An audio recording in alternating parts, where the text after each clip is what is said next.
try! Welcome back, Kay. Cheers. How was the knee? It's pretty good. I think by tomorrow should be good to go. Like, I haven't really tested it out 100%, but like it's feeling really good. Feel real comfortable. The staff are pretty happy with it, so that's good for me. What did you do to it? Did you take a knee? I just take a knock towards the... Yeah, just drove my knee straight in the ground. I think I had Big Willie Skelton on top of me, which didn't help. And I've had this injury in the past before. Ended up playing on it just week after week and had to get surgery, so they just wanted to make sure they settled it down. There's no structural issues, no major ligament issues. It was just sort of post-lateral corner capsule damage. So yeah, it's just been some rehab, some ice, and some anti-inflammatories, mate. Let's fix it up. You looked a bit worried when it happened. I think a lot of people were worried. I was, yeah. It was in some pain. And obviously, I've never had a major knee injury before, but I was sort of just a little bit curious as to if what I was feeling was anything to do with a major knee issue. But thankfully, it wasn't. And here we are, ready to play Melbourne. So looking forward to it. You played in a couple of the narrow losses to Melbourne. What do they particularly bring to the table? It's an awkward team to play. What do they bring that makes it hard to beat them? Yeah, look, I think they've got some really good kickers in their team, so they play field position really well. But just I don't know, from memory, the games that we've played, they just sort of hang around, and then they sort of they'll score points on you when you sort of least expect. So I think for us, like it's just been being disciplined. Like I know we've been talking about it from round one, and I don't mean discipline in terms of penalties. Like that's a part of it, but just more so discipline when it comes to our team structure, the way we want to play the game, the way we want to exit from our own end, and the way we want to sort of play in the middle of the ground. Like I think we sort of tend to drop away, give the ball over to the opposition in times where we should be putting pressure on them, and then we sort of they just sort of put points on us. So I just think we need to control the game in terms of managing a little bit better, and then sort of just putting points on when we need to. So yeah. What sort of mentality are you expecting from the Rebels? They've had a tough week. Yeah. Had a tough season, really, Yeah. but things have turned up off-field wise in the last few days. Yeah. I haven't read the news, so I'm not sure what you're alluding to. But a bit of talk about how you might buy their licence and shut okay. them down. Gotcha.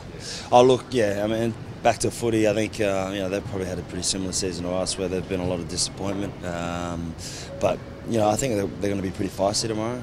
They play well at home. I know they have against us. I think it is a bit of an advantage for them playing down there. It's Queensland to Melbourne. The weather gets quite swirly inside the stadium there as well. So they really use that to their advantage, I believe. So they'll be up for the fight. It'll be a good game. I think Sean McMahon's back on the bench. That'll probably guarantee they're pretty feisty. Yeah, definitely. He brings a lot of passion and power to their game. He's a tremendous player. So look, he's definitely if he's coming off the pine, he's going to be one to watch. But I think he's one of the emotional leaders as well. I know I've trained with him a little bit in the Wallabies, and he's a really passionate guy. So no doubt that they'll feed off his energy. Just on the W. Sorry, go on, Jimmy. You go. Some of the two younger players have missed out this week with Tuttle missing out and Parisi. Yeah. You've got some more experienced guys there. What sort of have been the pluses and minuses of having lots of young guys around the... I just think, as with youth, you get a lot of energy, but then you also... You sort of get a little bit of inexperience as well.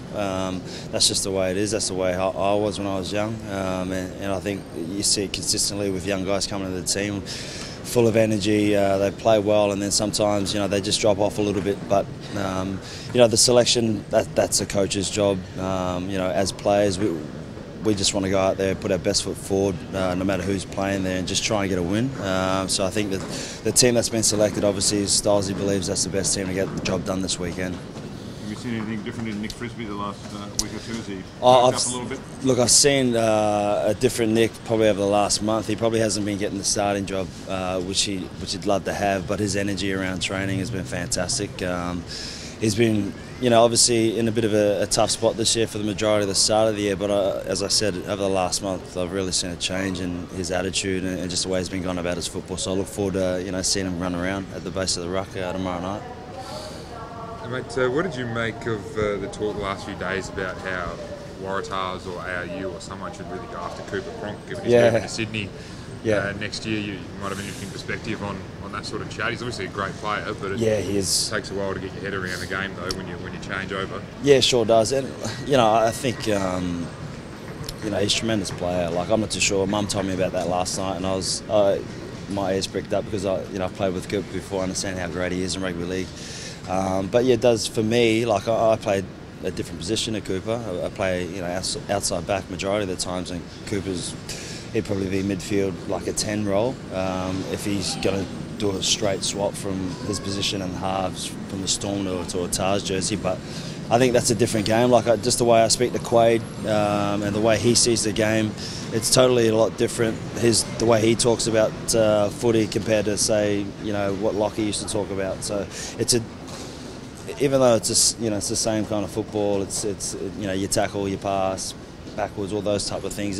The game is a little bit different, so it might take him a little time to adjust. I'm not too sure if he's played it before or whatnot, but I never doubt a champion, I say, and like, he's a champion through and through.